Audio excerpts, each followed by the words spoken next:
How is the United States Department of Agriculture improving the health and the well-being of the children across the United States? Next on Food for Thought.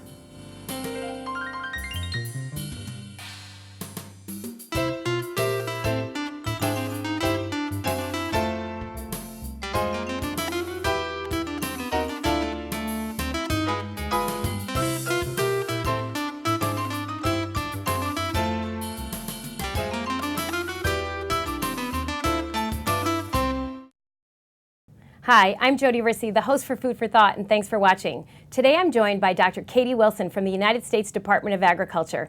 Katie is the Deputy Undersecretary for the Food, Nutrition, and Consumer Services Division. Welcome, Katie, or Dr. Wilson, to Food for Thought. Thank you, Jodi. I'm glad to be here. Can you tell the viewers a little bit about yourself, Dr. Wilson, and your role you play at United States Department of Agriculture? Sure. My whole career has been in school nutrition, and so in the state of Wisconsin, I was a school nutrition director. My degrees have been in nutrition and food service management, so that was sort of the field that I followed. But I was a school nutrition director for about 23 years, and then went on to become the executive director at the National Food Service Management Institute, which is really the training arm for USDA for school nutrition employees nationwide. So we provide all sorts of training nationwide, free of cost to the school nutrition employees. And then I was asked in May, privileged to be appointed to the Deputy Undersecretary position in the Obama administration at USDA. And in that position, we really oversee 15 different nutrition programs that cover all aspects of life, from birth to elderly. And really it's to ensure that the American public has both healthy, safe, and good access to food.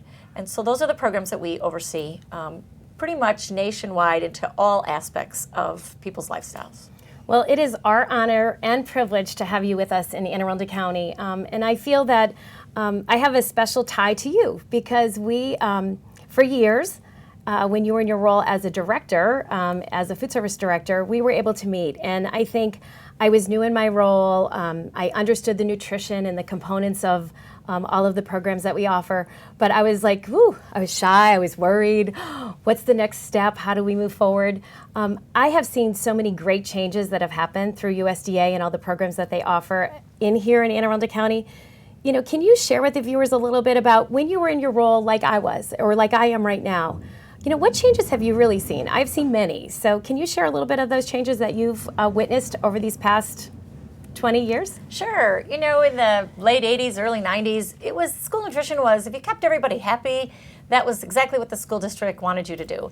Portion size wasn't a big issue, although the USDA always had a meal pattern with portion control. It had the nutritional quality of the meal, but it wasn't quite as much of an issue because we really didn't connect nutrition with education and learning as much as we do now.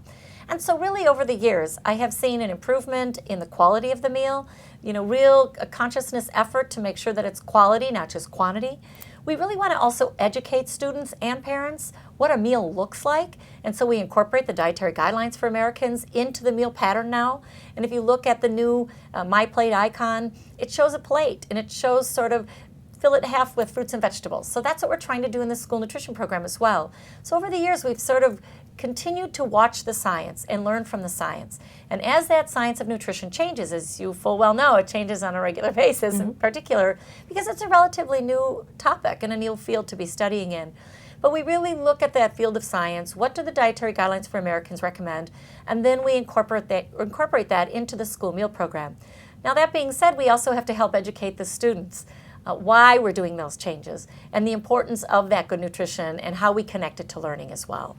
I think in Anne Arundel County, you know, we've seen those changes, and I think as a registered dietitian, as a mom of 2 girls in this county that eat school meals every day, I welcomed the change. I think the change was so important, and I love the fact we always say we create a healthy student, which then we can create the whole healthy school environment, and we really do cultivate communities of wellness because we know our children go home and they talk about the hydroponic arugula that they just had for a tasting of the rainbow, or all the unlimited fruits and vegetables that we provide. And it's interesting, when I first started introducing some of these items, there was hesitation. And we said, it takes a few times. The student's not going to try butternut squash the first time and say that was the best vegetable they ever had. Some do, and we love that. You know, we welcome that. But it is interesting how it takes time to really educate them, and we feel we're part of that education every day. I completely agree with you. I think we also have to go back to teaching students where food comes from. In many cases, students haven't been exposed to the farm or to a garden where that food comes from. And I think when kids understand that process, they definitely are more willing to try. We know some research shows that anywhere from 10 to 15 times children have to be exposed to something in order to try it. And I also think it's role modeling. When adults say, wow, let's try this, this looks awesome, kids are more apt to do it. And so that role modeling in schools is also very, very important. And I really feel that if we're going to have the best teachers in our school, we need the best nutrition in our school as well, so students can use that potential.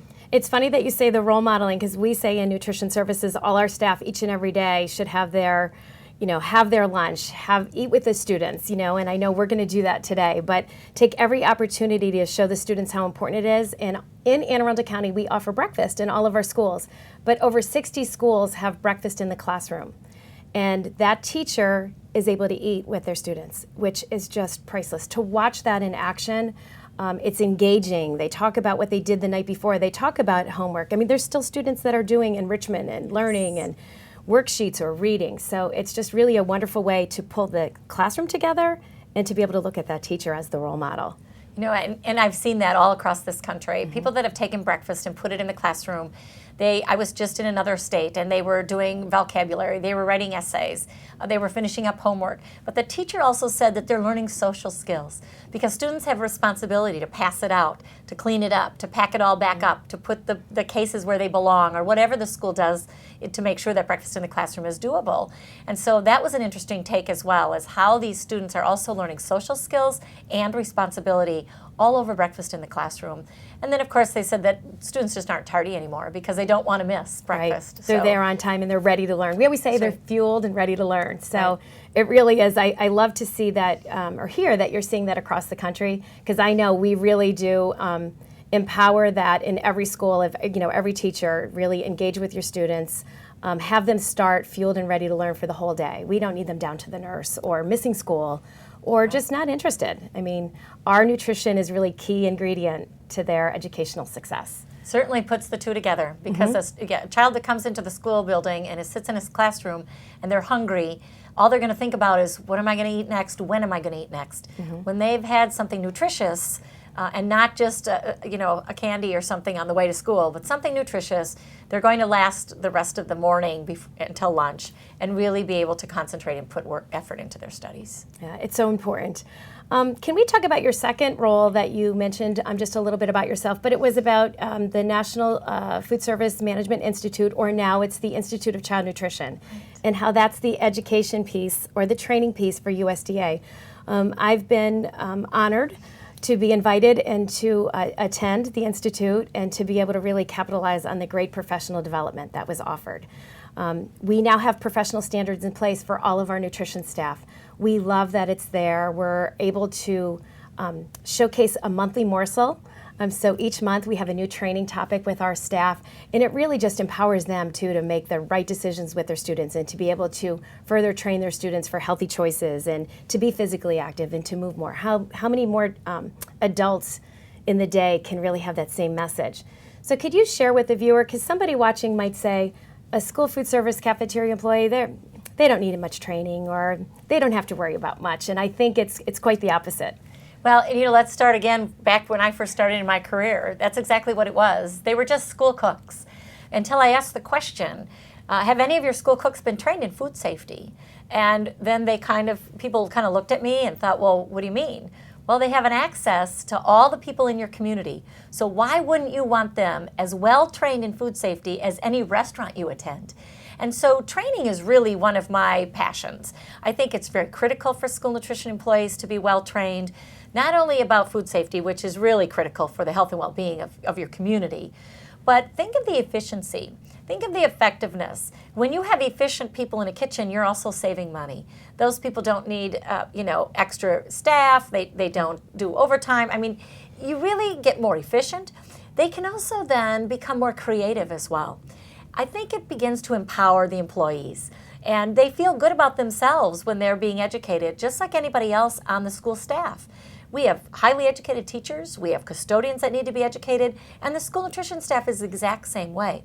They not only have to be educated on how to prepare that food well, But think of all the flavor profiles, reducing sodium, encouraging children to eat. So that's a coaching skill. All of those skills have to come together, much less working together as a team, to become very efficient and produce the best meal. Once that meal is produced, they then have to know how to display that meal. What looks good? We eat with our eyes. So how should I put this food out so that it's the most appealing to students, so they want to try that butternut squash? And then I'm right there to coach them with a teachable moment if they ask what it is, or why do I have to eat something orange? Let's have a teachable moment. That's a well-trained nutrition staff. Right. And it's so nice. I mean, you just touched so many pieces of what we do in our county. We love the fact when they do come through, and we always say we're nudging them to make all those right choices in our salad bar area, that, our fresh fruits and vegetables. So they come through, they select their protein, it is the proper portion size. We make sure they're, often kids will say, well, I would like 2 or 3 of those. So again, it's a teachable moment. No, here's the correct portion size, and this is why.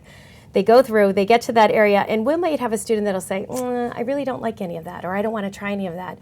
And we're really seeing more and more staff, and we keep giving them the training to nudge them. Just try one. Try a cucumber coin. Try one strawberry. You don't have to take a half a cup of one of those things. I think it's wonderful in our county that they could take a little bit of everything until they see what they really like and what's going to suit them, or what could they go home and talk to their family about, or their parents, their grandparents. Well, and that really brings it to nutrition as well. If a school nutrition employees have some background in nutrition and some training in nutrition, we know that people do not eat enough fruits and vegetables. So if there's that lovely variety, if they're there and they understand why kids should be consuming those fruits and vegetables, they're better equipped to help that child make selections that they'll like as well. Yeah, it's interesting. And I think at the Institute they have wonderful videos, because I know we've used some of the videos, and there's different PowerPoints. So there's so many tools that are, and resources that are really right there from USDA and the Institute of Child Nutrition for professionals like myself to say, what else can I have access to that all 525 employees have access to? And it's all free. From the Institute, the USDA funds all of the training that's developed there.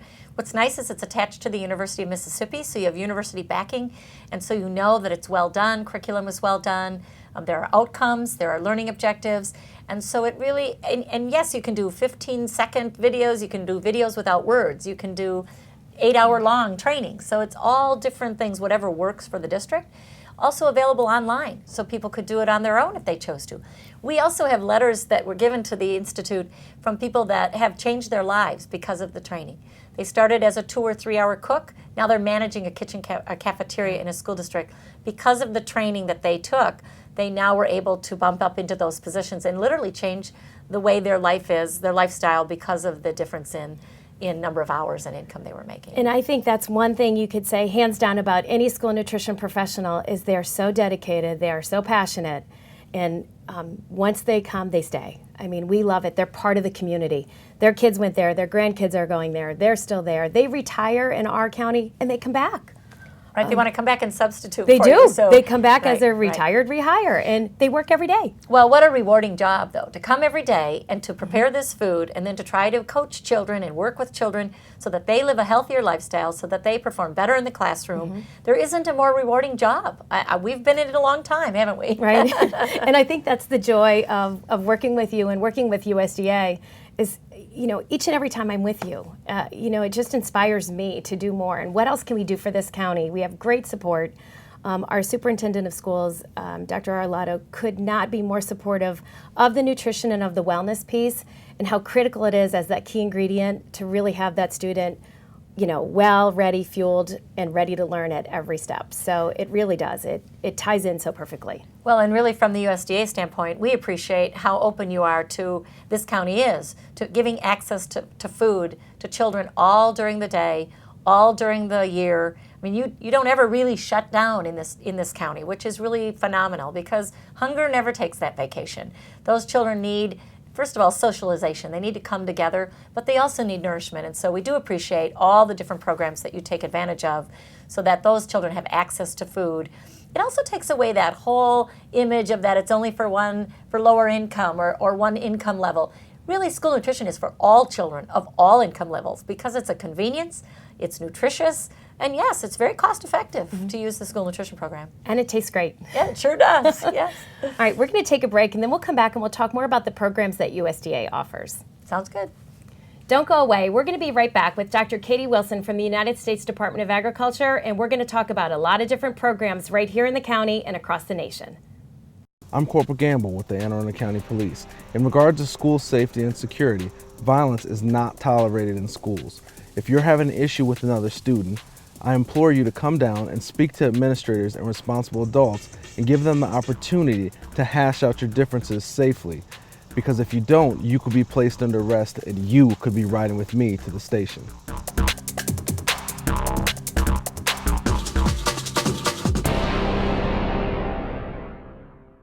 Welcome back, and thanks for staying tuned to Food for Thought. My guest today is Dr. Katie Wilson from the United States Department of Agriculture.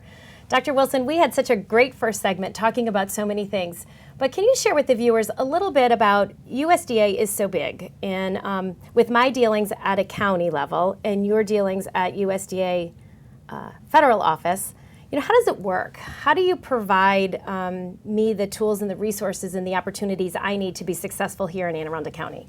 Well, USDA has a number of different arms, you might say, or mission areas, and we're the mission area of Food, Nutrition, and Consumer Services. And so, yes, the federal office really works with Congress and works with some of the regulatory issues. And then we have a regional office. The United States is split up in 7 regions, and USDA has a regional office in each one of those regions. So here in this area, you work with the Mid-Atlantic Regional Office. So those are experts and technicians and people that are in the field that also can offer assistance. They can offer technical assistance. They'll give you regulatory ideas, how to make sure that things are all in compliance. And then they oversee, each of the states have their own state agency. Sometimes the Department of Education, in other states it's the Department of Agriculture that oversee the school nutrition programs and the nutrition programs in their state. So the regional office really works with the states. So as you can see, there's technical assistance in every step of the way.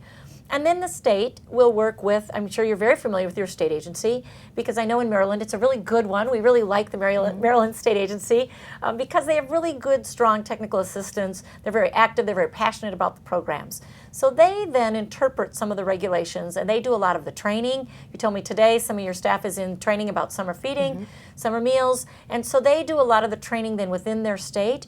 And it's really the state agency then that helps the local director make sense of the regulation. How does it work in your environment? You can imagine in the United States, every state, there's 50, all the states and the territories. So it's the state agency that works directly with that regional office to then trickle down to the local director to help make sense of all that. And how does it work in my district? And what kinds of things do I need in order to really be effective and then be in compliance with the federal regulation as well? So we have so many opportunities to really look for guidance and to look for even suggestions, best practices. I know in Maryland, like you said, I feel very fortunate because as a state agency, we call them often, and I think there's an open door policy both ways. They're often with us, involved in our tastings of the rainbow, and interested about what we're doing with summer and our new, a new farmer's market, a new garden, all the things that we do.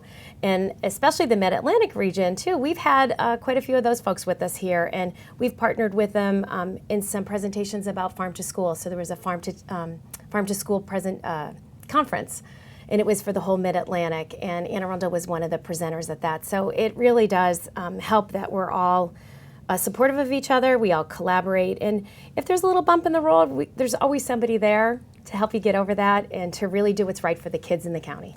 Well, and I think they can also sort of say, hey, look, I know another district that's doing this. Why don't you talk to them? Why don't you share the best practice? Right. So I think they can connect people as well. And we have a new training called Team Up for School Nutrition Success that is now, it was done in the regions, and now it is going to be being done in all of the different states.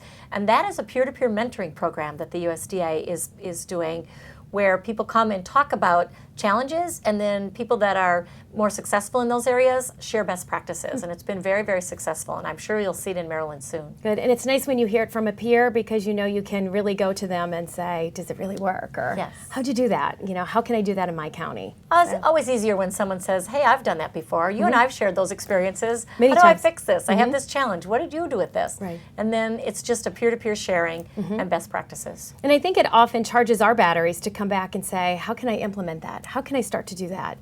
Tweeting. How could I start to tweet? I need to be able to showcase the great products that we have here and the beautiful, healthy lunches that we serve. Take the picture and tweet it out there. So it is interesting how it all just kind of flows seamlessly.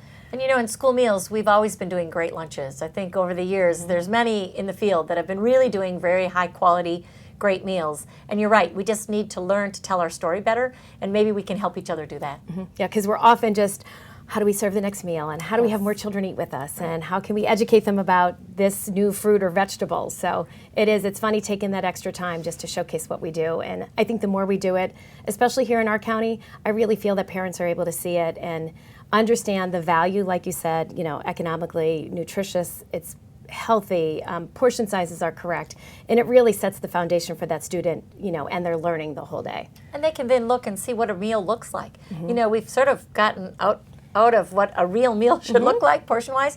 And so in the school meals program, USDA has always set what is a reasonable portion control, a reasonable portion size. So that does help you educate yourself as to what is a serving of spaghetti. It certainly isn't the great big bowl that you might receive somewhere. Yeah, it's a portion. 2 days worth of your grains. So it is. You talked a little bit about Congress, and you mentioned Congress. So if we could take a few minutes to talk about in Anne Arundel County, I guess just so for the viewers, and I think for your purpose, I think we are self-supporting, so we don't receive any funding at all from the Board of Education. So all of our meals, we do over 5.5 million lunches, and we're doing about 3.8 million breakfasts a year. They're all funded primarily USDA, so United States Department of Agriculture. We receive federal funding, we receive some state funding, and then the local dollars from our students who buy lunch make up the difference for us in our budget. But we follow, I guess, standards, and we follow legislation and acts in Congress. So can you talk about reauthorization, or what does that mean to a viewer, and why do I do the things here in Anne Arundel County that I do looking at what the federal government does? Well, in the United States, the way it works is that the federal government, Congress, the Senate, and the House of Representatives, they have to approve of programs, and these are what we call entitlement programs. So they definitely have to approve of those programs. So definitely the School Nutrition Act is there. And so every 5 years they have to reauthorize school nutrition programs. And with reauthorization is how much will the reimbursement be for each meal served. So we have 3 categories: the full paying student, and they give a tiny small amount for every meal that you serve for a child that pays full price. The reduced price student, and then there's a student that gets free meals. That's all based on family income. And so they reauthorize that. They reauthorize what that reimbursement rate's going to be each year. And with reauthorization every 5 years, usually comes a review of what the rules and regulations are, what the nutrition standards are. And so in 2010, for instance, we had the Healthy, Hungry, Free Kids Act, which really was the most significant change in about 30 years to the school meals program. And that was all authorized by Congress. And so those were some of the new meal patterns, the requirement for a fruit or vegetable on the tray to get kids used to eating fruits and vegetables, the requirement for whole grain rich, so that we know that 50% of that grain product is from a whole grain, and then the rest is enriched. Those are the kinds of things that come with reauthorization. And so we're up for reauthorization now. 2015 was actually the year, so they're in discussion. There is a bill that came out of the Senate Ag Committee right now, and the House of Representatives working on their own bill. And then they have to come together and agree on that. What should the provisions of the school meals look like? What should the reimbursement rate be? They authorized the USDA Foods program, so we get some of the foods from USDA. About 20% of the budget is from USDA Foods. And so that whole process has to take place every 5 years. So it is very important to pay attention to legislation and then tell your story. Your local legislator needs to know the story of this county so that they can make good, strong decisions based on what the people of this county want in school meals and how they think it'll affect their kids. Definitely a legislative process, though. Yeah, and it's interesting to see how it unfolds. If we look at nutrition standards, and maybe we can, talk about that one specifically, I think both being registered dietitians and being in the field and really looking for a standard that was scientific based, the right choices and the right opportunity for students to be exposed to many different fruits, vegetables, that whole grain rich. Milk is part of it. And I'm always asked about milk. We could talk a little bit about it, but it is part of our meal, our reimbursable meal. And how do we get the best nutrition we can in a very short time in a very concise reimbursable meal for that student. So the nutrition standards set parameters for calories. We used to look at vitamin A, vitamin C, we look at sodium, we look at fat, we look at saturated fat, we make sure there's no trans fat. To tell the viewers a little bit about that nutrition standard and how you see it, I guess rolling out across the country, because it really did roll out, and I think it made a change for the community at large. Right, and I think we've been at this about 5 years now that the new nutrition standards have been rolled out. So it takes kids time to adjust their palates. One of my favorite provisions is that we have to serve fruits and vegetables from a variety of colors throughout the week. So you have to have dark red, dark orange. You have to have dark green. You have to have legumes at least once a week. Every child has to have access to those foods. Now, the beauty of that is you can have the beautiful salad bars you have here in your county, and children can pick and choose. But I think that's an easy way to teach the community to eat well. You don't need to be a registered dietitian to know how to eat well. I always say you can eat from a rainbow of colors. You do that for your taste test, right? So that's what we do with fruits and vegetables. What an easy way to teach people. Put a lot of color on your plate, and then you're getting the nutrients that are important. And so those nutrient standards were based on the Institute of Medicine. And so scientists, doctors, there were pediatricians on that committee, registered dietitians, food scientists, food researchers, nutrition researchers, came together on a committee to come up with that new meal pattern that we are using today. And it is based on the science of nutrition for children K through 12, and what a growing child needs for development, for health and wellness, for bone density, and then of course for learning. And so we've instituted, I think it's going really well. Students are beginning to accept it. It always takes time. The industry has stepped up to the plate and have wonderful products that are out there. Some of them said, yeah, when it first happened, we weren't ready, but we are now. And some of the manufacturers for the food that we're using in schools, they said, Katie, it's so successful to make more nutritious products, we're going to put it in the commercial market. And I think sometimes there's a misconception. If you have a pizza in your program, it's not the same pizza you might get in a commercial market or out of the grocer's freezer. It's made for the school market. So it's a whole grain crust. Some are using whole wheat, white flour. You have a low sodium meat that might be on it. You have low sodium cheese, low fat cheeses that are on it. You have a low sodium sauce base that might be on it. So a lot of those products sometimes are misunderstood when they see them on the menu. People don't realize that they're made for the school market, and they have to meet that nutritional quality that we're looking for. And I think I love and welcome that opportunity every time to say to our parents, our grandparents, our community members, this is what it really is. Talk about even just the color of how they're creating some of the items. We talked about it before the show, that beet juice is often now being used instead of an artificial color for that red coloring. So it's amazing what we do, and I think the more we can educate our public and our parents, they are going to help us too with the education of the students, because they're getting it every day, every time they're coming through with us. They're seeing it, they know it, they like the taste of it, they're welcoming the Brussels sprouts. They're, for the dark green, we do kale, we do spinach in our salads now, and it started a little bit slow. Right, but you know what? Kale chips are one of the most popular things that people do now, and the kids love them. And I think it's just that exposure, like you said earlier. And sometimes parents don't realize it, because I always make the joke, your 8th grade student comes home and says, really, there was nothing to eat today. But I really encourage parents to go and see what's really available, because every program I've been in, they're wonderful. What we have done in school meals is incredible. And again, giving children choices. There's offer versus serve as well. And so especially at that high school level, there's the 5 meal components: a fruit, a vegetable, a lean protein, milk, and the grain. And a child can choose 3 out of the 5 and still have a reimbursable meal. And then if you have the choices of fruits and vegetables, there are lots of choices for children to choose from, that they don't have to take things they really don't want to. But we're still trying to encourage them to try new foods and educate them, because really I believe in schools we are teaching children lifelong healthy habits. These are habits they're going to take with them as they go on to whatever they go on to in their becoming citizens. Yeah, so again, it ties back to that healthy student, healthy school, cultivating communities of wellness. And truly, school meals is part of that equation. Thank you so much, Katie. We're out of time for today, but I think the information was so good and so full and really paints a great picture of what school meals are today. Thank you. Thank you. As you can see, the United States Department of Agriculture is a key partner with us here in Anne Arundel County. We truly value their expertise, their resources, and all the opportunities that we have to talk and to be able to make the meals the best they can be for Anne Arundel County Public Schools. If you have any questions about the school meals program, please call me at 410-222-5900. See you next time on Food for Thought.